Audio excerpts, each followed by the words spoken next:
बिस्मिल्लाहिर्रहमानिर्रहीम। अस्सलाम वालेकुम माय यूट्यूब फैमिली। उम्मीद करती हूँ आप सब खैरियत से होंगे। आज हम बना रहे हैं दही किस तरह जमाएं। दही बनाने के लिए या जमाने के लिए जो सबसे आसान तरीका है कि आपने दूध को उबाल लेना है। एक दो उबाले आने के बाद आपने इसे एक मिट्टी के बर्तन में डाल लेना है। चाहे आप खुला बर्तन ले लें या फिर आप इसको हांडी फॉर्म में ले लें।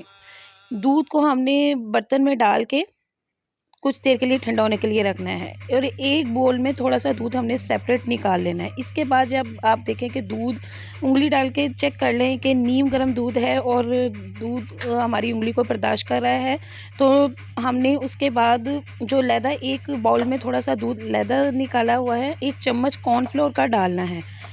कॉर्नफ्लोर डालने से हमारा ये एक फ़ायदा होगा कि अक्सर लोगों की दही अच्छी नहीं जमती या दही पानी छोड़ देती है या बिल्कुल दही अच्छे तरीके से नहीं जम पाता। ये दही की जाग है जिसे जामिन भी बोलते हैं। हमने दही को इस तरह डालना है कि हमने डायरेक्टली ऊपर से नहीं, हमने इसकी साइड से किनारों से हमने थोड़ी थोड़ी जाग ले लेनी है। थोड़े थोड़े दही लेके हमने इनकी साइड से हमने थोड़ा एक साइड पे डाल के चम्मच को मिक्स कर देना है। हमने बिल्कुल चम्मच को गोल गोल नहीं चलाना, बिल्कुल राउंड राउंड नहीं लेके जाना। सिर्फ एक साइड पे, जिस साइड पे दही डाली है बस हल्का सा चम्मच को हिला देना है। आपने जो दूध की मलाई है उसको नहीं छेड़ना। इसके बाद जो कॉर्नफ्लोर वाला दूध है एक चम्मच, जिसमें हमने लैदा से दूध को ऐड किया था ठंडे दूध में, इसके बाद हमने ये कॉर्नफ्लोर वाला दूध भी ऐड कर लेना है और बिल्कुल चम्मच को नीचे पैंदे वाली साइड से मिक्स कर लेना है ताकि जो कॉर्नफ्लोर है वो नीचे ना बैठे बल्कि दूध के साथ अच्छी तरह मिक्स हो जाए।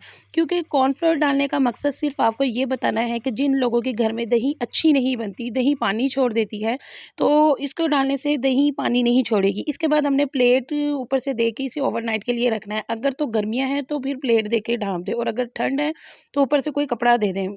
माशाल्लाह देखें ओवरनाइट 5 से 6 घंटों के बाद जब दही को मैंने निकाला है चेक करने के लिए, तो देखिए किस कदर ज़बरदस्त दही गाढ़ी और जमकर तैयार हो चुकी है। देखिए कि किसी साइड पे कहीं भी आपको पानी नहीं नज़र आ रहा और दही बिल्कुल एक थिक फॉर्म में जम गई है।